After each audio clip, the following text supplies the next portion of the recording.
Hello guys, good morning. जैसा कि आपने देखा होगा कि कल रात को जो पेपर्स हैं वो गवर्नमेंट ने साइट पे अपलोड कर दिए गए हैं। तो मैंने रात को बैठकर 2-3 घंटे में अपना पूरा पेपर चेक किया था कि मेरे कितने मार्क्स आ रहे हैं। तो उस वजह से मैंने यूट्यूब पर जितने भी चैनल्स थे तो उन सब के मैंने वीडियोस देखे एंड देन जो सारे आंसर थे उनको मैंने ऑनलाइन यूट्यूब जो अपने गूगल है उस पर मैंने कंफर्म किया है। तो सारे क्वेश्चन एकदम राइट है, मैं आंसर बताऊँगी आपको। और कुछ कुछ क्वेश्चन है जिसमें मुझे डाउट होगा तो मैं आपको बोल दूँगी कि हाँ इसमें मुझे डाउट है, तो आप बाद में देख लेना, ठीक है। तो बाकी मैं स्टार्ट करती हूँ। जो मैंने पेपर दिया था तो मेरा पेपर भी शिफ्ट 3 में था और मेरा जो पेपर कोड था वो भी सी ही था। तो ये पेपर है और मेरे जो सब्जेक्ट थे वो हिंदी और इंग्लिश थे और साइंस मैथ्स और अपने साइकोलॉजी। तो इन 5 सब्जेक्ट के मैं आपको आंसर बताऊँगी, ठीक है। तो स्टार्ट करते हैं। सबसे पहले हमारा साइकोलॉजी फर्स्ट क्वेश्चन है। तो मैं आपको डायरेक्ट आंसर बताऊंगी इसमें, ठीक है, ताकि ज़्यादा लंबा वीडियो ना हो। फर्स्ट है हमारा अधिगम का जो सिद्धांत है वो किसने दिया। तो इसका जो आंसर है हमारे पास वो है इसका फर्स्ट आंसर, यानी कि कोहलर, ठीक है। सेकंड है अधिगम के समस्या समाधान उपागम का अंतिम चरण कौन सा है। तो इसका है अपना निष्पादन का सत्यापन, आंसर नंबर सी। थर्ड है समायोजन के लिए एक युक्ति के रूप में रक्षात्मक युक्तियों के प्रयोग को मौलिक रूप किसके द्वारा प्रस्तुत किया गया था। तो इसका आंसर है सिगमंड फ्रायड, ठीक है। निम्न में से कौन सा थॉर्नडाइक के नियम सीखने के नियमों का हिस्सा नहीं है। इसका आंसर है बी, साहचर्य का नियम। फिफ्थ है निम्न में से कौन सा कक्षा में सीखने को प्रभावित करने वाला मनोवैज्ञानिक कारक है। तो इसमें जो आंसर है वो है आपका जो माना गया है, मैंने देखा ऑनलाइन, तो सी, अभिप्रेरणात्मक एवं संवेगात्मक अवस्था। डी सिक्स क्वेश्चन है ड्वाइट डब्ल्यू एलन के द्वारा कौन सी शिक्षण अधिगम विधि प्रस्तुत की गई थी, ठीक है। तो इसका जो आंसर है वो है इसका सूक्ष्म शिक्षण। ये सब मैंने ऑनलाइन देखे हैं, ठीक है, बहुत सारे वीडियो देखे हैं, उन्होंने 3-4 टीचरों ने यही आंसर माने, तो उस वजह से। तो मान लो 150 क्वेश्चन के मैं आपको आंसर बताऊंगी तो 10 या 11 क्वेश्चन आपको इधर उधर मिल सकते हैं, ठीक है, बाकी के आंसर एकदम राइट हैं, ठीक है। सेवन्थ क्वेश्चन है अभिप्रेरणात्मक चक्र के 3 महत्वपूर्ण घटक कौन से हैं। तो इसका आंसर है अपना पी, आवश्यकता, अंतर्नोद और प्रोत्साहन। क्वेश्चन नंबर 8, निम्न में से कौन सा बाह्य अभिप्रेरणा का उदाहरण है। तो ये तो सबको पता है, क्या है, पुरस्कार। नेक्स्ट है निम्न में से कौन सा शिक्षण के स्तरों के आधार पर शिक्षण का प्रकार नहीं है। तो ए, सी और डी तीनों हैं, बी वाला इसका आंसर है प्रदर्शन स्तर। नेक्स्ट है राष्ट्रीय पाठ्यचर्या रूपरेखा को किस वर्ष में प्रस्तावित किया गया था। इसका आंसर है 2005। आकलन का कौन सा प्रकार शिक्षण अधिगम प्रक्रिया से संबंधित नहीं है, ठीक है। तो आकलन से संबंधित बोला इसने, तो नैदानिक हम करते हैं, उपचारात्मक करते हैं, सतत करते हैं, पर उपलब्धि परीक्षण बाद में होता है, ठीक है। नेक्स्ट है 12th, क्रियात्मक अनुसंधान का प्रमुख उद्देश्य क्या है। तो इसका आंसर जो है वो किसी ने क्रियाविधि किया था, बताता था नैदानिक किया था, तो इसका आंसर मैं नैदानिक टिक कर रही हूँ, ठीक है। नेक्स्ट है उपलब्धि परीक्षण के निर्माण के लिए कौन सा सत्य नहीं है। तो इसके लिए क्या सत्य नहीं है, उपलब्धि परीक्षण। तो विश्वसनीयता, वैधता, वस्तुनिष्ठ सबूत, ये मूल्यांकन, ठीक है। नेक्स्ट है सिगमंड फ्रायड द्वारा प्रतिपादित मनोलैंगिक विकास की अवस्था निम्न में से कौन सी नहीं है। तो इसका आंसर है इडिपस कॉम्प्लेक्स अवस्था, क्योंकि ये तो है ना वो ग्रंथि का नाम है, ठीक है, बाकी सब अवस्था होती हैं इसकी। फिर है जीन प्याजे के संज्ञानात्मक विकास के सिद्धांत में कौन सी अवधारणात्मक संबंधित नहीं है। तो इसका आंसर है अधिग्रहण, बी। नेक्स्ट है जीन्स का जोड़ा जो विशेष गुणसूत्र पर एक विशिष्ट स्थान अधिकृत करता है तथा समान गुण को नियंत्रित करता है, क्या कहलाता है। तो इसका आंसर था एलील, ठीक है। नेक्स्ट है 17, व्यवसाय चयन में व्यक्तिगत विभिन्नताओं को निम्न द्वारा समझाया जाता है। तो इसका आंसर था अभिक्षमता में अंतर, मतलब वो उनकी एप्टीट्यूड क्या, मतलब वो क्या कर सकते हैं लाइफ में। नेक्स्ट है बाल विकास में वातावरण की भूमिका डैश के द्वारा सबसे सही रूप में प्रतिबंधित होती है। ये क्वेश्चन मेरे भी गलत हुआ है, तो इसमें प्रतिबंधित पूछा है, मतलब अपोजिट क्या होगा। तो इसमें है डी, आदत निर्माण, ठीक है, बाकी आप और देख लेना। विकास के नियम के रूप में कौन सा कथन सत्य नहीं है। तो इसमें देखो सारे ही सही लग रहे हैं, पर इसमें जो माना है आंसर वो माना है इन्होंने ए, कि विकास के लिए प्रत्येक अवस्था समान रूप से महत्वपूर्ण है। तो ये इसका आंसर नहीं है, ठीक है। नैतिक विकास का सिद्धांत किसके द्वारा प्रतिपादित किया गया, ये तो सबको पता है, कोहेलबर्ग। नेक्स्ट है रॉबर्ट जे स्टर्न द्वारा बुद्धि का कौन सा सिद्धांत प्रतिपादित किया गया। तो इसका आंसर है अपना त्रिआयामी सिद्धांत। अब मैं क्वेश्चन थोड़ा फास्ट बोलूंगी क्योंकि क्वेश्चन तो आपको दिख रहा है, सिर्फ आपको आंसर चाहिए, ठीक है। नेक्स्ट क्वेश्चन है निम्न में से कौन सा बुद्धि का निष्पत्ति परीक्षण है। तो इसका आंसर है भाटिया बैटरी। नेक्स्ट, व्यक्तिगत विभिन्नताओं की प्रकृति के लिए निम्न में से कौन सी अवधारणा सत्य नहीं है, ठीक है। तो ये है, इसका आंसर था अपना अधिगम की समानता, सामान्य, संभवता, विश्लेषणशीलता, क्या कहता है इसमें, कौन सी धारणा सत्य नहीं है, सामान्य, संभवता, यही क्या था शायद, भूल गई मैं, देख लेना ये। नेक्स्ट है व्यक्तित्व का शील गुण सिद्धांत किसके द्वारा प्रतिपादित नहीं किया गया है, ठीक है। तो प्रतिपादित नहीं किया गया, तो इसका आंसर है ए, पॉल कोस्टा और रॉबर्ट मैकक्रे। नेक्स्ट है कौन सा व्यक्तित्व परीक्षण नैदानिक निदान के लिए वैध है, तो इसका आंसर था ए MMPI। नेक्स्ट है 26 कुसमायोजन का कौन सा तत्व विशेष रूप से निर्णय लेने के लिए संबंधित है, तो इसका आंसर है द्वंद्व। ठीक है, द्वंद्व। JP गिलफर्ड के अनुसार सृजनात्मक बालकों की कौन सी विशेषता नहीं है, तो चिंतन में समानुभूति। ठीक है, नेक्स्ट है ट्राइसोमी 21 को कहा जाता है, तो इसका आंसर है डी डाउन संलक्षण। नेक्स्ट प्रतिभाशाली बालकों की शिक्षा के लिए कौन सा उपाय प्रासंगिक नहीं है, तो इसके लिए है पाठ विशेष कक्षाएं, क्योंकि ये तो लो मतलब ढप्पू बच्चों के लगती हैं, मतलब पिछड़े बालकों के लिए, तो ये आंसर इसका। 30 क्वेश्चन है लास्ट, कौन सी विकृति अधिगम अक्षमता का एक प्रकार है, तो डिसलेक्सिया। ठीक है, तो ये हो गए हमारे अभी साइकोलॉजी के क्वेश्चन कंप्लीट। तो अब हम जाते हैं हिंदी में। फर्स्ट लैंग्वेज मेरी हिंदी थी। निम्न में से मातृभाषा राष्ट्रीय जागरण और सांस्कृतिक पुनरुत्थान को जिस शिक्षण विधि से बल मिला है, तो कौन सी है, तो इसका आंसर जो है वो है हमारा बेसिक शिक्षा। ठीक है, फर्स्ट का आंसर है हमारा बेसिक शिक्षा। सेकंड है प्राथमिक स्तर के पश्चात पद्य और कविताओं का चयन करते समय ध्यान रखना चाहिए, तो इसका आंसर है कि कविता की भाषा कक्षा स्तर के अनुकूल हो, आंसर नंबर सी। 32 का है सी। 33 है विद्यार्थी सही ढंग से लिखें और इसके लेखन कौशल में निरंतर विकास हेतु आवश्यक है, तो इसका आंसर है कि अध्यापक विद्यार्थी लिपि शब्द और वाक्य रचना की अशुद्धियों को दूर करते रहें, ऑप्शन नंबर ए। विद्यार्थियों में पठन कौशल विकसित करने हेतु उचित उपाय है, तो इसका आंसर है ए। ठीक है, पुस्तकालय में संदर्भित पुस्तक लेने पढ़ने और अधिगम आवश्यक सामग्री खोजने का अवसर दिया जाए। ओके, नेक्स्ट है निम्नलिखित में से मातृभाषा हिंदी शिक्षण की समस्या है, तो इसका आंसर देखो ज़्यादातर सबने बोला वर्णों की अधिकता, और मैंने भी कोई बुक पढ़ी थी तो उसमें ना शायद फर्स्ट रैंक थी, तो उसमें भी यही था कि वर्णों की अधिकता होती है, इसलिए ना बच्चे नहीं पढ़ पाते हैं। बाकी एक दो जो मतलब मैंने 6-7 टीचरों के देखे वीडियो, तो उसमें 1-2 टीचर ने देवनागरी लिपि की अवैज्ञानिकता को माना है, पर ज़्यादातर मेरे हिसाब से वर्णों की अधिकता ही इसका आंसर है। नेक्स्ट है निम्न में से भाषा शिक्षण पद्धति में सर्वोपरि स्थान है, तो ये तो ऑब्वियस सी बात है पाठ्य पुस्तक। नेक्स्ट है 37 निम्नलिखित में से एक विशेष प्रकार का भाषा शिक्षण साधन है जिसका वर्तमान में विद्यालय में सर्वाधिक प्रयोग हेतु बल दिया जा रहा है। अब देखो ये मैं तो ओवरहेड प्रोजेक्टर करके आई हूँ, बट कुछ वीडियो में इसका आंसर टेलीविजन दे रहे हैं और कुछ दे रहे हैं ओवरहेड प्रोजेक्टर। तो अब स्कूल में तो टेलीविजन लेने से रहे तो शायद ओवरहेड प्रोजेक्टर ही होगा, तो इसको भी आप देख लेना, मुझे भी इसमें कन्फ्यूजन है। भाषा 38 क्वेश्चन, भाषा शिक्षण के द्वारा विद्यार्थियों के भाषाई ज्ञान एवं कौशल तथा उनकी रुचियों एवं अभिवृत्तियों में कितना विकास हुआ है, इसकी सापेक्षिक जानकारी प्राप्त करने हेतु कौन से 2 कार्य करने होते, तो इसका आंसर है डी मापन और मापन द्वारा प्राप्त मापों की व्याख्या। नेक्स्ट है क्वेश्चन नंबर 39, भाषा शिक्षण के क्षेत्र में मापन की सर्वाधिक प्रयोग में ली जाने वाली विधि का नाम क्या है, तो ये मैंने पढ़ा था कि निदानात्मक, कि 70% जो होता है ना, अपन जब पढ़ाई मतलब शिक्षण करवाते हैं तो उसमें निदानात्मक ही यूज़ किया जाता है। ठीक है, ये भी मैंने कहीं पढ़ा था कि 70%, मेरे को परसेंट भी याद है, तो वो देख लेना आप। ठीक है, नेक्स्ट है 40, यदि विद्यार्थी कुसमायोजन से बच रहे हैं, पढ़ने की ओर रुचि ले रहे हैं और उनके व्यवहार में यथा परिवर्तन हो रहा है, तो निम्नलिखित शिक्षण कारगर समझना चाहिए, तो इसमें क्या है, तो इसमें अच्छे हो रहे हैं तो उपचारात्मक होगा, क्योंकि अच्छे से सब पढ़ा रहे होंगे। ठीक है, तो उपचारात्मक किया मैंने, तो इसका मैं आपको बोल रही हूँ कि है ना मेरे 150 में से टोटल 140 या 138 क्वेश्चन एकदम राइट हैं, जो जिनका आंसर मैं राइट बता रही हूँ। बाकी 10-11 क्वेश्चन है वो किसी यूट्यूब वालों ने अलग माना है, किसी ने अलग माना, और कुछ मुझे ऑनलाइन नहीं मिले, तो आप देख लेना अपने हिसाब से। ठीक है, फिर रेखांकित दैनंदिन शब्द रूप है, तो ये विशेषण माना है इसको कि विशेषण है ये। अनुकूल का विलोम क्या है, प्रतिकूल।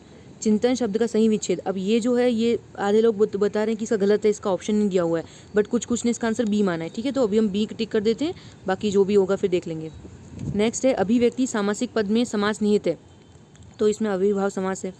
निम्न 45 क्वेश्चन, निम्नलिखित में से तत्सम शब्द है, तो तत्सम जो है वो ज़्यादातर लोग अनायास और मुंह दोनों आंसर मान रहे हैं इसका। ठीक है, सी और डी दोनों मान रहे हैं, बट मैंने मुंह करके आई हूँ मैं, और मैंने एंड टाइम मुझे याद भी आया था कि जो ये जो चंद्र बिंदु होती है तो ये है ना उसमें आता है तत्सम में, तो मुंह इसका आंसर पक्का राइट है, बट कुछ अनायास भी मान रहे हैं और दोनों मान रहे हैं, तो देख लेंगे इसमें बोनस होगा कि क्या होगा आंसर। नेक्स्ट है बीमार 46, बीमार शब्द के सही पर्यायवाची हैं, तो इसका आंसर है बी अस्वस्थ, रुग्ण और व्याधिग्रस्त। ओके, नेक्स्ट है निम्न में से 47 क्वेश्चन, निम्न में से वर्तनी की दृष्टि से शुद्ध शब्द है, तो इसका आंसर है बी स्पष्ट। क्वेश्चन नंबर 48 है अपने विचारों को प्रकट करने के लिए जिस माध्यम का सहारा लेते हैं उसे क्या कहते हैं, तो इसका आंसर है सी भाषा। क्वेश्चन नंबर 49, निम्नलिखित में से एकार्थी शब्द नहीं है, तो एकार्थी शब्द देखो अब मुझे इसमें समझ में नहीं आया था, बट 2-3 यूट्यूब वालों ने इसका आंसर दिया ए 7। ठीक है, क्वेश्चन नंबर 50, बीमारी के समय हमारे मुंह से हे राम की ध्वनि या दुख की अवस्था में कई बार ओ माँ निकल पड़ता है, तो रेखांकित शब्द क्या है, तो इसको माना है अवयव। ठीक है, नेक्स्ट आपको जो पैराग्राफ दिया था इसमें से आपको आंसर देखना था। तो रेखांकित अपेक्षा का अर्थ है, तो इसका आंसर होता है आकांक्षा, ठीक है।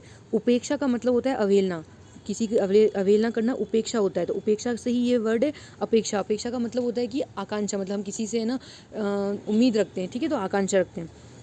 क्वेश्चन नंबर 52, निम्नलिखित में से भूतकाल का सही उदाहरण है, तो इसका आंसर है ना, इसका आंसर है ये पहले यह, एक सेकेंड,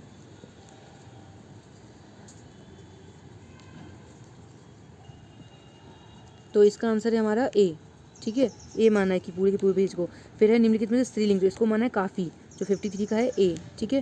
क्वेश्चन नंबर 54, इस तकनीक का इस्तेमाल किया रेखांकित में बहुवचन करने पर, तो इसका आंसर होगा सी, इन तकनीकों। क्वेश्चन नंबर 55, निम्न में से शब्द का हिंदी मानक रूप है, तो शब्द का हिंदी मानक तो संभव, इसका आंसर माना है, ठीक है, बी।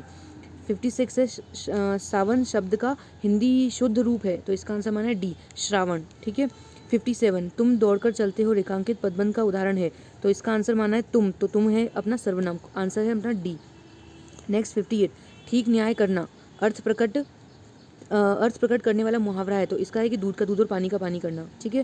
क्वेश्चन नंबर 59, घरेलू शत्रु प्रबल होता है, तो इसका क्या है, तो ये है अपना घर का भेदी लंका ढाई, ठीक है। 60 है कलकत्ते की राजधानी बताओ, इसमें प्रयुक्त चिन्ह को क्या बोलेंगे, तो ये अपना पूर्ण विराम है, ठीक है, लास्ट वाला। तो अब हो गई हिंदी कंप्लीट। अब जो मेरे सब्जेक्ट थी, तो मेरी जो सेकंड सब्जेक्ट थी वो थी इंग्लिश, ठीक है। तो मैं अब आपको बताऊंगी इंग्लिश के, और किसी के संस्कृत या कुछ और हो तो आप किसी और चैनल से देख लेना, ठीक है। इंग्लिश कहाँ गया, एक सेकेंड, ओके, तो ये अपना इंग्लिश, ठीक है। तो फर्स्ट है important principle we must be flexible, who quoted this, ठीक है। अब देखो इसका किसी ने नोट्स में तो लिखा है नहीं, तो मैं नेट पे इसको सर्च किया, तो नेट पे जो मुझे डेफिनेशन मिली वो मिली, किसकी मिली थी, आइंस्टीन नहीं, किसी और की थी, और उसकी जो उसमें जो डेफिनेशन थी उसमें जो ये नहीं था, उसमें था इनफ्लेक्सिबल। इसमें जो डेफिनेशन है वो है important principles may and must be flexible, उसमें था इनफ्लेक्सिबल, तो वो किसी और की थी, तो ये नेट पे नहीं मिली, ठीक है, तो मुझे नहीं पता इसका आंसर। नेक्स्ट सेकंड है natural order of learning language is, तो ये तो अपना पता है, ये लिसनिंग, सुनना, स्पीकिंग, रीडिंग एंड राइटिंग, सुनना, बोलना, पढ़ना और लिखना, ठीक है। Question number 63, which one of these is not an element of communicative approach. अब देखो इंग्लिश के किसी ने भी डाले ही नहीं ऑनलाइन, मुझे तो नहीं मिला, ठीक है, तो बट मेरी इंग्लिश अच्छी है तो मैंने कर दी, अब कुछ गलत हो तो फिर देख लेना, ठीक है, बाकी मैं आपको बता रही हूँ। तो इसका आंसर था it is not practical in use, ये तो गलत ही है, ठीक है। क्वेश्चन नंबर 64 है आपका, which is the latest application of teaching language, तो ये तो अपन कम्यूटेटिव अप्रोच ही बोलते हैं, ठीक है। फिर नेक्स्ट है choose one of these which is not a remedy to resolve the challenges of teaching English, यानी कि टीचिंग इंग्लिश को पढ़ाने की मतलब रेमेडी नहीं है, ठीक है, इंग्लिश टीचिंग करने की, तो ये है डी, कि use only one method of teaching, मतलब एक ही मेथड को बार बार यूज़ करना।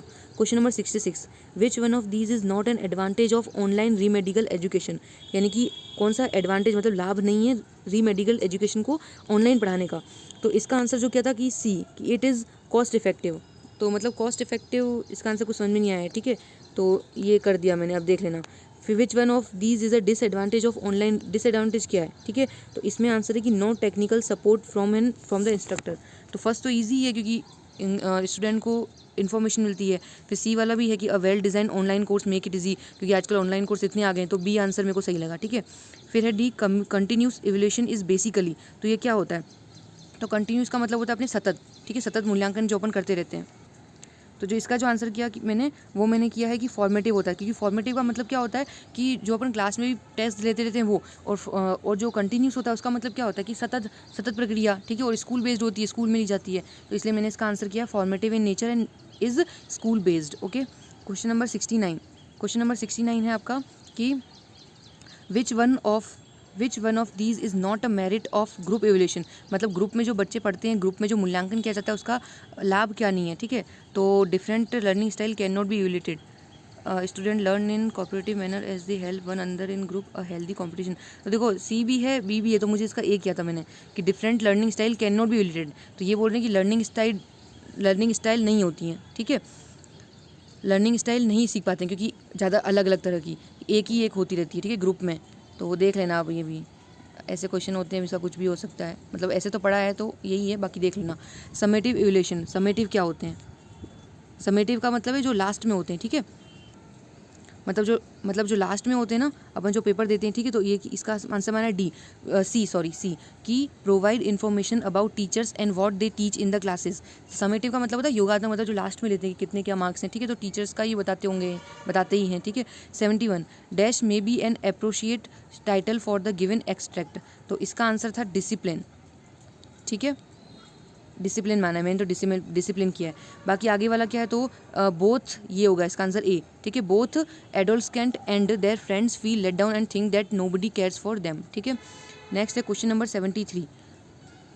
क्वेश्चन नंबर 73 है they have a tendency not only to go astray but also to choose the wrong path, तो ये जो अपना ये जो ऊपर जो पैराग्राफ दिया उसी में से है, ठीक है, इसका आंसर ये तो राइट है, ये तो एकदम मेरा। 74 है adolescent as well as his friends, तो इसमें जो पढ़ा था वो पढ़ा था कि एज वेल एज से पहले जो लिखा होता है उसके अकॉर्डिंग है ना अपन वर्ब यूज़ करते हैं, ठीक है, तो एडोलस्केंट से ऊपर एस लगाए पीछे, मतलब वो क्या हुआ अपना प्लूरल हुआ, तो इसका आंसर मैंने किया है फील्स, ठीक है, बी आंसर, क्योंकि एस लगता है तो वो सिंगुलर होता है, ठीक है। 75 है if a guardian does not impose any constraints on the adolescent then they have a tendency to go astray, तो इसमें आंसर है डू, ठीक है, डू नॉट इम्पोज। नेक्स्ट है अपना, आपको ये दिया गया था इसमें से करना था, तो इसकी जो राइमिंग स्कीम थी वो बतानी थी, तो इसकी राइमिंग स्कीम हो रही थी, देखो रोज प्राइड तो ए बी, फिर वापस चूज और प्रोवाइड तो ए बी है, ठीक है, तो इसका आंसर था बी, इसका आंसर बी था, ठीक है, ए बी। नेक्स्ट है give me a flower delicious as the rose, यानी कि मुझे फ्लावर दो जो रोज़ की तरह मीठा हो। अब इसमें देखो क्या आ रहा है, यूज़ हो रहा है एज का मतलब सिमिली, ठीक है, तो इसका आंसर था D. Next Richard was a lion in the fight, तो ये क्या है, मेटाफर है इसमें, ठीक है, पहले ही अपन कर चुके हैं, है ना। Choose the correct figure of speech in the lines given below, तो फिगर ऑफ स्पीच बतानी थी इसमें, ठीक है, तो pride goeth forth on horse back grand and gay but come back on food and bag and its away, तो इसमें नाम से पता चल रहा है इसमें कि इसके, तो देखो इसमें मेरे हिसाब से इसमें किया है पर्सोनिफिकेशन, ठीक है, क्योंकि इसमें लिखा है ना प्राइड के बारे में बताया गया कि प्राइड को पर्सोनिफाई किया है, ठीक है, कि वो हॉर्स बैक और फिर कम ऑन फूट, तो मैंने चेक नहीं किया इसका मतलब पर्सोनिफिकेशन ही है पर 99%, ठीक है। फिर नेक्स्ट है बेटी वाटर बॉट सम बटर, तो ये तो नाम से पता चल रहा है इसका नाम, इसका क्या है, एलिट्रेशन, ठीक है, मतलब फर्स्ट वर्ड जो है वो रिपीट हो रहा है, ठीक है, साउंड रिपीट हो रहा है। नेक्स्ट है इसको आपको चूज़ करना था, तो इसमें चूज़ करना है यू डैश इम्प्रूव योर, तो यू मस्ट, क्योंकि इसमें ब्रैकेट में दिया है नेसेसिटी एंड ऑब्लिगेशन, तो नेसेसिटी और ऑब्लिगेशन क्या होता है, अपन मस्ट यूज़ करते हैं, ठीक है। Question number 82 what's the good of entering into negotiations with a man of straw, here's a man of straw means, यानी कि ये अपना उसका फ्रेजेस और इडियम्स का क्वेश्चन है, तो इसका आंसर है ए, ठीक है। और देखो इसमें ना ऑप्शन से पता चल रहा है कि इसका आंसर बाकी तो हो ही नहीं सकता, क्योंकि किसी बच्चों वाले ऑप्शन दिए, सी दिया a man who is light in weight and B दिया a man who is made of straw a man sorry, D है a man who strays here and there, ये कुछ नहीं है मतलब, ठीक है, तो इसका आंसर है A. Question number 83 a poem that has 14 lines each usually containing 10 syllable and a fixed pattern of rhyme is known as, तो इसका बोलते हैं सोनेट, ये तो सबको पता है। Question number 84 on the approach of a policeman the bully showed a clean pair of heels, here showed a clean pair of heels का मतलब क्या है, तो रेडी टू क्लैरिफाई, ठीक है, इसका आंसर ए किया है। नेक्स्ट है क्वेश्चन नंबर 85, थोड़ा मैं फास्ट बोलूँगी, क्वेश्चन तो लिखे हुए हैं, ठीक है। Question number 85 which one of these does not belong to an algae, तो एल्गी क्या होता है, सैड होती है सब कुछ, तो सब कुछ सैड है, पर ये डी वाला ऑप्शन है जो जॉयफुल है, तो ये अपना आंसर है। फिर choose the by level consonant, तो ये होते हैं अपना ए, पी और बी, ठीक है, ये आंसर आएगा। फिर है question number 87 which is lateral consonant, तो इसका आंसर था बी, एल, ठीक है। Question number 88 the symbol of underline letters in the word of ship, तो श एस का देना था, इसका आंसर है सी, ठीक है। Question number 89 phonetic transcription for the word jute is, तो इसका आंसर था बी, ठीक है, जो कि मैं गलत करके आई हूँ। नेक्स्ट है लास्ट क्वेश्चन इंग्लिश का, question number 90 phonetic transcription for the word breath is, तो इसका आंसर है ए, ठीक है, ये भी मैंने सब ऑनलाइन चेक किए हैं ना, इंग्लिश का तो किसी ने बताया नहीं था, तो जो अब देखो हिंदी और साइको में तो मैंने आपको सही बताया है, और जो एक दो में डाउट था वो बता दिया मैंने आपको, बाकी जो इंग्लिश है इसके अंदर जो क्वेश्चन हैं टोटल, तो इसमें जो अपने वो वाले क्वेश्चन है ना कम्यूटेटिव, मतलब जो मेथड टाइप के क्वेश्चन थे, तो वो वैसे सही ही हैं, तो बाकी आप चेक कर लेना जो मेन जो आंसर किया है उससे, पर बाकी जो ऐसे जो ग्रामर वाले क्वेश्चन है वो तो एकदम राइट है, ठीक है। अब हम आते हैं नेक्स्ट जो सब्जेक्ट है मेरा मेन, वो था अपना साइंस और मैथ्स, तो आते हैं साइंस और मैथ्स पर। Okay so let's start maths. First maths है अपना, तो इसमें है कि गणित का ज्ञान होता है, यथार्थ, क्रमबद्ध, तार्किक, यह सभी, तो यह सभी, ठीक है, सारा सब होते हैं। नेक्स्ट है क्वेश्चन नंबर 92, विभिन्न वस्तुओं को समान नाम देना ही गणित है, यह कथन किसने कहा है? तो इसका आंसर है ए, हेनरी पॉइनकेर, ठीक है। नेक्स्ट है क्वेश्चन नंबर 93 में है, निम्न में से कौन सा कथन गणित को पाठ्यक्रम में विशेष स्थान देने के कारण से संबंधित नहीं है? तो ये है इसका आंसर सी, गणित सामान्य लोगों के लिए नहीं है, क्योंकि कुछ क्वेश्चन तो ऐसे बकवास आए थे, मतलब बच्चों वाले, जिनका आंसर पता ही चल रहा है कि बाकी के 3 नहीं है, यही इसका आंसर है, ठीक है। क्वेश्चन नंबर 94 क्वेश्चन है, गणित शिक्षण उपयोगी होता है? तो इन सभी में सामाजिक विकास, बौद्धिक विकास, व्यवहारिक विकास सब में होता है, ठीक है, मतलब व्यवहारिक जीवन सब में होता है। नेक्स्ट है करिकुलम, पाठ्यक्रम शब्द की उत्पत्ति हुई है? तो ए, लैटिन भाषा, ठीक है। क्वेश्चन नंबर 96, विलियम किलपैट्रिक्स गणित शिक्षण की किस पद्धति के संस्थापक हैं? तो ये है प्रायोजना विधि, ठीक है, प्रोजेक्ट मेथड। क्वेश्चन नंबर 97, गणित किस शिक्षण विधि में करके सीखना और अवलोकन द्वारा सीखना सिद्धांत की पालना होती है? तो इसका आंसर क्या अपना प्रयोगशाला विधि, ठीक है, ऑप्शन है बी। नेक्स्ट है क्वेश्चन नंबर 98, एक अच्छे परीक्षण की विशेषता है? तो वैधता होती है, विश्वसनीयता होती है, वस्तुनिष्ठता होती है, यह सभी, तो इसका आंसर है डी। आपको पीछे आवाज़ आ रही होगी बैकग्राउंड में, क्योंकि गाड़ियाँ जा रही हैं यहाँ से, तो समझ लेना, पर आ रही होगी आवाज़। क्वेश्चन नंबर 99 है, किस प्रकार के क्वेश्चन नंबर 99 है, ठीक है, ये यहाँ पे ऊपर छुप गया है। किस प्रकार के शिक्षण में अधिगम संबंधी त्रुटियों को शुद्ध करने के लिए प्रभावशाली विधियों का विकास करना मुख्य उद्देश्य होता है? तो क्या है? उपचारात्मक, ठीक है, इसमें बच्चों को अपन पढ़ाने के लिए अच्छी विधियों का यूज़ करते हैं, ठीक है। नेक्स्ट है क्वेश्चन नंबर 100, कहाँ गया, सॉरी, क्वेश्चन नंबर 100, हाँ, क्वेश्चन नंबर 100 है कि गणित शिक्षण और अधिगम में शिक्षण सहायक सामग्री जो होती है वो सहायता करती हैं? तो सारे आंसर राइट हैं, इसके रोचक बनाती है, अनुशासन बनाती है, मनोरंजन बनाती है, इन सभी में, ठीक है। अब है मैथ्स के क्वेश्चन, ठीक है, मैथ्स के क्वेश्चन है कि फर्स्ट है ये, तो अब देखो इसको सॉल्व करना था, मैं सॉल्व करके तो बताऊंगी नहीं आपको, तो ये मेरे को वैसे आंसर याद ही, मैंने सॉल्व किए थे, बट मैं साथ में कागज़ पे भी लिख लिए मैंने, ताकि, क्योंकि याद नहीं रहता ना ऑप्शन एकदम की नंबर कौन सा था, बाकी तो याद है। तो अब ये जो फर्स्ट क्वेश्चन है इसका आंसर है अपना 1 सेकेंड 576, ठीक है, इसका आंसर है बी, 576। क्वेश्चन नंबर 102, दो संख्याओं का योग 15 है, ठीक है, और 3/10 है, तो इसकी संख्या क्या होगी? तो इसकी संख्या वो थी हमारी 10, ठीक है, तो इसका आंसर क्या है हमारा 10, सी। नेक्स्ट है हमारा, नेक्स्ट क्वेश्चन है 103, ठीक है। अब ये क्वेश्चन तो मेरे रॉन्ग हुआ, क्योंकि मैं ना, मुझे इंग्लिश में पढ़ाती हूँ, तो इंग्लिश में भी तब याद नहीं आया एकदम, और ना हिंदी में याद आया, क्योंकि ये यूज़ में लेते नहीं है, तो एकदम से कन्फ्यूजन ही हो गया इसमें, ठीक है। तो इसका जो सही आंसर है वो है हमारा भाज्य इजिकल टू भाजक इंटू भागफल प्लस शेषफल, ठीक है, तो इसका आंसर अपना ऑप्शन नंबर ए राइट है। नेक्स्ट है the value of 176 plus root of 2401, तो मतलब इसको सॉल्व करना था, तो इसका बहुत ईजी था, इसका आंसर था अपना 49, ठीक है, इसका आंसर था अपना 49 ही था। मैं क्या कंफर्म कर रही हूँ, मैंने लिख रखा है यहाँ पे, 1 सेकेंड, नहीं लिखा है, बट इसका आंसर 49 ही था, ठीक है, मतलब 2 को सॉल्व कर रहे थे तो मैंने किया था सॉल्व, नहीं सॉरी 49 नहीं, इसका आंसर 15 है, हाँ याद आ गया, मैंने शायद पेपर में लिखा नहीं, हाँ हाँ मुझे याद आ गया, इसका आंसर क्या है 15 था, ठीक है। नेक्स्ट क्वेश्चन नंबर 105, यदि ये जो दे रखा था इसमें आपको फाइंड करना था, ठीक है, सॉल्व करके, तो इसका आंसर था ए 3, ठीक है। नेक्स्ट है 106 क्वेश्चन, सिंपल इंटरेस्ट का जो क्वेश्चन था, तो इसका आंसर जो था वो अपने जो आर की जो परसेंट आ रही थी वो थी 5%, ठीक है। नेक्स्ट था यदि किसी वर्ग की भुजा को 50% बढ़ा दिया जाए तो इसके क्षेत्रफल में कितने % की वृद्धि हो जाएगी? तो इसका आंसर था सी, सॉरी इसका आंसर था सी, 125%। नेक्स्ट है क्वेश्चन नंबर 108, इफ 3/4 3/10 पार्ट है, इसमें जो था तो किसका था, इसमें जो आपको पूछा था पाइप की लंबाई, तो पाइप की जो लंबाई थी वो थी इसकी 50 metre, option number D. Next है 109 क्वेश्चन, ये था एक नगर की वर्तमान जनसंख्या 5000 है, तो 10% की कमी हो जाए तो 2 वर्ष बाद कितनी होगी? इसका आंसर था बी, 4050। सॉल्यूशन का कोई मतलब है नहीं, क्योंकि क्या ही कर लोगे सॉल्यूशन से, तो डायरेक्ट ऑप्शन बता रही हूँ मैं। फिर है अनुपात 16:25 के प्रत्येक पद में क्या जोड़ा जाए कि यह अनुपात 2:3 हो जाए? तो इसका आंसर जो था वो था 2, ठीक है, यानी कि 2 अपन जोड़ लेंगे, सॉरी इसका आंसर था अपना 3, ठीक है, 16, 18, 25, 26, हाँ सॉरी 2 ही आंसर था, ऑप्शन नंबर सी राइट है, ठीक है। क्वेश्चन नंबर 111, चतुर्भुज की चारों भुजाएं जिसकी बराबर और कौन भी सारे बराबर होते हैं क्या कहलाता है? वर्ग, ठीक है, वर्ग कहलाता है। फिर है क्वेश्चन नंबर 112, क्या होगा? इसका आंसर था अपना बी, 1:√2, ठीक है। नेक्स्ट है अपना 1 सेकेंड, ये तो हाँ, नेक्स्ट है अपना किसी त्रिभुज की 2 भुजाओं का योग तीसरी भुजा से होता है, तो इसका आंसर है ए, बड़ा होता है, ठीक है। नेक्स्ट क्वेश्चन है क्वेश्चन नंबर 114, 114 क्वेश्चन है, एक घनाभ का आयतन 440 घन सेंटीमीटर है, इसके आधार का क्षेत्रफल 88 है, तो घनाभ की ऊंचाई क्या होगी? तो इस घनाभ की जो ऊंचाई थी वो आई थी अपनी 5 सेंटीमीटर। ठीक है, ऑप्शन नंबर डी। एक घन में विकर्णों की संख्या होती है, तो ये 4 होती है, वैसे तो जो अपन ऐसे बनाते हैं उसमें टोटल 12 होती है, बट इसका आंसर है 4। ठीक है,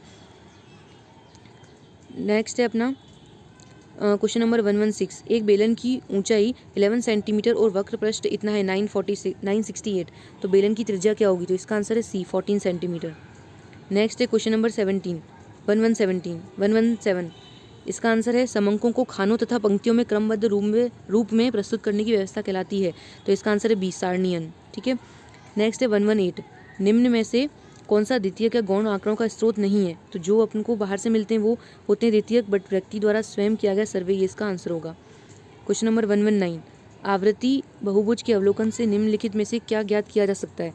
तो इसके जो ऑप्शन है वो बहुलक है। ठीक है, बट ऑनलाइन और कुछ टीचर्स ने इसका आंसर माध्यिका माना है। ठीक है, और ऑनलाइन मैंने सर्च किया तो उसमें भी माध्यिका ही मिला मुझे, बट देख लेना दोनों में से कोई एक आंसर है। मैंने एग्जाम में बहुलक किया है। नेक्स्ट है दो पासों को एक साथ उछालने पर उनकी संख्याओं पर आने वाले योग जो है वो 8 होगा, तो उसकी प्रायिकता क्या है? तो इसका आंसर है सी 5/36। नेक्स्ट है निम्न में अब है साइंस। मैथ्स भी कंप्लीट हो गई है और टोटल हमारा वीडियो जो है वो 26 मिनट्स का हो गया है, तो अभी सिर्फ 10 या 5 मिनट का वीडियो और बनेगा, तो ओनली 35 मिनट की वीडियो में मैंने आपको पांचों सब्जेक्ट्स के जो आंसर किए वो मैंने आपको बता दिए। ठीक है, तो आप ये वीडियो को और शेयर करना अपने फ्रेंड्स के साथ, जिनको है ना, जिनके सब्जेक्ट साइंस मैथ्स हो और जिनके इंग्लिश हो, जिनको आंसर की देखनी हो, तो ये उनसे शेयर करना। टोटल 150 क्वेश्चन है, उनमें से मैंने आपको 140 या 138 एकदम करेक्ट बताए हैं। बाकी जो 10-12 है उनमें मुझे भी डाउट है, क्योंकि कोई टीचर अलग आंसर बता रहा है, कोई अलग बता रहा है, तो वो आप देख लेना। ठीक है, तो बाकी आप इसको शेयर करना वीडियो को ज़्यादा से ज़्यादा। तो अब अपन स्टार्ट करते हैं साइंस। निम्नलिखित में से संक्रामक रोग कौन सा है? असंक्रामक रोग, यानी कि जो फैलता नहीं है, तो कैंसर फैलता नहीं है एक दूसरे को। नेक्स्ट है क्वेश्चन नंबर 122। कोशिका विभाजन में स्नेप्टोनिमल सम्मिश्रण का निर्माण कौन सी अवस्था में होता है? तो इसका आंसर राइट है ए पूर्वावस्था फर्स्ट। ठीक है, नेक्स्ट है क्वेश्चन नंबर 123। जीवाश्मी ईंधन है, तो इसका जो आंसर है वो है हमारा ऊर्जा का अनवीकरणीय, यानी कि इसको हम वापस रीइन्वल नहीं कर सकते। ठीक है, तो इसका आंसर ये राइट है अपना। क्वेश्चन नंबर 124 है कि गंगा कार्य परियोजना चरण फर्स्ट का आरंभ क्या हुआ था? तो इसका आंसर हमारा ऑप्शन नंबर बी राइट है। Okay, 1985। Okay, so next question है हमारा, क्वेश्चन नंबर 125। तो 125 है। अब इसका आंसर आपको नहीं भी आता होगा तो आपको जो इंग्लिश में है वो नाम पढ़ने चाहिए, तो आपको साफ साफ पता चल रहा है कि कौन से जीवाणु से सूजक रोग होता है। तो ये देखो ऑप्शन नंबर डी, उसमें गोनेरिया आ रहा है। ठीक है, तो यही इसका answer option number D right है। नेक्स्ट है क्वेश्चन नंबर 126 कि मादा मानव में स्तन ग्रंथियाँ कौन से प्रकार की पाई जाती हैं? तो इसका जो आंसर था वो ए था, एप्रोक्राइन। नेक्स्ट है question number 127। Vitamin C ascorbic acid की कमी से होने वाला रोग है, तो ये है स्कर्वी। ठीक है, नेक्स्ट है क्वेश्चन नंबर 128। कोशिका विभाजन की कौन सी प्रावस्था में सिनेप्सिस की प्रक्रिया होती है? तो इसका जो ऑप्शन है वो नंबर बी राइट है, जाइगोटीन। ठीक है, नेक्स्ट है क्वेश्चन नंबर 128। भारत में चिकित्सीय सगर्भता समापन को कानूनी स्वीकृति कब प्रदान की गई? तो इसका ऑप्शन है जो ऑप्शन नंबर बी राइट है, 1971। नेक्स्ट है क्वेश्चन नंबर 130। सहेली नामक गर्भ निरोधक गोली को विकसित करने वाला संस्थान भारत में कहाँ स्थित है? तो ये आंसर है, इसका आंसर राइट है, option number C, Lucknow. Next है क्वेश्चन नंबर 131।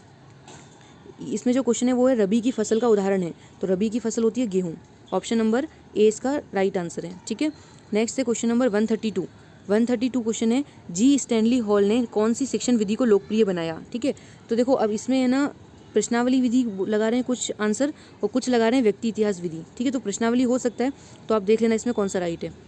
नेक्स्ट है क्वेश्चन नंबर 133। सतत एवं व्यापक मूल्यांकन की विशेषता है, तो ये निरंतरता। यह सभी तो नहीं हो सकता, क्योंकि आवधिक पहलू, आवधिक का मतलब होता है कि हम किसी टाइम से अपन है ना बंधे हुए हैं। ठीक है, तो इसका आंसर है निरंतरता मेरे हिसाब से, तो और बाकियों ने भी यही किया है, बट आप देख लेना। नेक्स्ट है क्वेश्चन नंबर 134 क्वेश्चन है निम्नलिखित में से कौन सा शिक्षण सहायक सामग्री का लाभ नहीं है? तो पिछले बालक के लिए प्रभावी है, रोचक होती है, सुदृढ़ ज्ञान देती है, सब सही है, महंगी सामग्री। ठीक है, तो ये लाभ नहीं है इसका, तो ये इसका आंसर राइट है। नेक्स्ट है क्वेश्चन नंबर 135। निम्नांकित में से कौन सा पेशीय बल का सही उदाहरण नहीं है।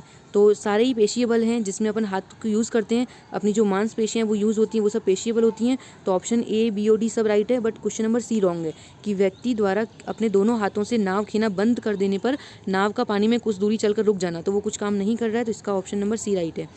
नेक्स्ट है क्वेश्चन नंबर 136। यदि एक सरल लोलक 20 दोलन पूरा करने में 40 सेकंड लेता है तो सरल लोलक का आवर्तकाल क्या है? तो कुछ नहीं करना था, 40 में 20 का डिवाइड करना था, बच्चों वाला था। तो क्वेश्चन नंबर ए राइट है, ऑप्शन नंबर ए राइट है, 2 सेकंड। नेक्स्ट है क्वेश्चन नंबर 137। स्टील की एक ठंडी चम्मच को गर्म दूध के कप में डुबोने पर उसका दूसरा सिरा क्या हो जाएगा? मतलब गर्म हो जाएगा, बट किससे होगा? तो इसका आंसर था सी राइट था, चालन प्रक्रिया द्वारा गर्म हो जाएगा। ये क्लास 7 की बुक का क्वेश्चन था। नेक्स्ट है क्वेश्चन नंबर 138। मोटर वाहनों के पार्श्व दर्पण द्वारा एक वस्तु का बनाया गया प्रतिबिंब होता है, तो इसका ऑप्शन था सी राइट था, सीधा, आभासी और साइज में वस्तु बिंब से छोटा। ठीक है। नेक्स्ट है क्वेश्चन नंबर 139। क्वेश्चन नंबर 139 है शेर की दहाड़ में ध्वनि की प्रबलता और तारत्व के लिए सही कथन है। तो देखो, प्रबलता अधिक होती है जब तारत्व कम होता है, तो इसका ऑप्शन राइट है बी। ठीक है। नेक्स्ट है क्वेश्चन नंबर 140 कि निम्नांकित में से विद्युत धारा के चुंबकीय प्रभाव पर आधारित युक्ति है, तो इसका जो सही ऑप्शन है वो है ऑप्शन नंबर सी, विद्युत घंटी। ठीक है। नेक्स्ट है क्वेश्चन नंबर 141 क्वेश्चन था निम्नांकित ग्रहों में से कौन सा ग्रह सबसे कम सघन है? ठीक है। तो ये तो सिंपल क्वेश्चन था, ए ऑप्शन राइट है। ठीक है, इसका क्योंकि बढ़ाया भी है इसमें कि ये सबसे सघन है क्योंकि ये पानी पे भी तैर सकता है। ठीक है, अगर इसको पानी पे रख देंगे तो। नेक्स्ट है क्वेश्चन नंबर 142 निम्नांकित में से मूल्यांकन के लिए कौन सा सही कथन नहीं है? ठीक है, तो इसमें था कि इसका क्षेत्र सीमित है, तो सीमित क्षेत्र नहीं होता है, इसकी डेफिनेशन ये है कि इसका क्षेत्र क्या होता है? व्यापक। ठीक है। नेक्स्ट है क्वेश्चन नंबर 143 निम्नांकित में से थर्मोप्लास्टिक का उदाहरण है, तो थर्मोप्लास्टिक का मतलब होता है कि जो चीज़ पिघल जाए। ठीक है, तो इसका आंसर है ऑप्शन नंबर सी राइट है, पॉलीथीन। नेक्स्ट है हमारा कि निम्नांकित में से एक परमाणुक अणु है, तो देखो बाकी क्या ऑप्शन है? हाइड्रोजन तो H2 अपना, ओजोन O3, ऑक्सीजन O2। ठीक है, तो इसका आंसर क्या होगा? Organ, AR। नेक्स्ट है 145 मैग्नीशियम फास्फेट का रासायनिक सूत्र क्या होता है? तो इसका आंसर है सी राइट है, Mg3PO4 2। ठीक है। नेक्स्ट है क्वेश्चन नंबर 146 सूखे पौधों की डंडियों से अन्न कणों को पृथक करने में प्रयुक्त प्रक्रिया क्या है? तो ये होती है थ्रेशिंग। ठीक है, ऑप्शन नंबर बी राइट है। क्वेश्चन नंबर 147 निम्नांकित में से प्राकृतिक सूचक है, तो लिटमस है। ठीक है। नेक्स्ट है निम्नलिखित में से अक्षय प्राकृतिक संसाधन है, मतलब जो नष्ट नहीं होते हैं हमेशा, तो सूर्य का प्रकाश हमेशा रहता है। ठीक है। नेक्स्ट है विज्ञान शिक्षण में, अरे यार शिट, कहाँ चला गया? हाँ सॉरी, आ गया। कहाँ था? विज्ञान शिक्षण में पाठ्य सहगामी क्रिया का उदाहरण है, तो विज्ञान क्लब। ठीक है, मॉडल ये सब यूज़ करते हैं, पर विज्ञान शिक्षण में बोला तो विज्ञान क्लब ज़्यादा होती है। ठीक है। लास्ट क्वेश्चन है हमारा आज के पेपर का, तो ये क्वेश्चन है कि किस वर्ग के पौधों को पादप जगत के उभयचर कहा जाता है? तो इसका आंसर है सी, ब्रायोफाइटा। ठीक है, तो ये हमारे क्वेश्चन कंप्लीट होते हैं टोटल, और टाइम जो है वो हमारा हो गया है 34 मिनट का जो वीडियो बना है इसमें। तो इसमें जो सब्जेक्ट्स हैं वो Hindi, psychology, second subject English, maths और साइंस, इन सब की आंसर की बताई है। टोटल 150 क्वेश्चन है, 150 में से 138 137 एकदम करेक्ट हैं, बाकी 10-12 क्वेश्चन है उनको सबको ही डाउट है, तो वो आप देख लेना। तो ये हमारी आंसर की थी, और शेयर करना इस वीडियो को। Okay, so thank you. मिलते हैं नेक्स्ट व्लॉग में। नेक्स्ट व्लॉग में मैं आपको बताऊंगी कि मेरा जो सेंटर था वो आया था जयपुर, तो कैसे पेपर देने गई और कौन से क्वेश्चन मेरे गलत हो गए और कौन से मैंने राइट किए, मेरे कितने मार्क्स आ रहे हैं, क्योंकि मैंने रात को अपना पूरा पेपर का एनालाइज कर लिया था। तो वो मैं आपको शाम तक व्लॉग आएगा मेरा, तो उसमें आपको बताऊंगी। तब तक आप इस वीडियो को देखिए, आपने आंसर चेक कर लीजिए और कमेंट में करना कि आपका पेपर अगर शिफ्ट 3rd का था तो आपके कितने मार्क्स आ रहे हैं, और अगर दूसरी शिफ्ट का भी था तो भी आपके कितने मार्क्स आ रहे हैं, ताकि थोड़ा आइडिया रहे कि हाँ कितने स्टूडेंट के कितना स्कोर बन रहा है। ठीक है, तो मिलते हैं नेक्स्ट वीडियो में। So take care, bye.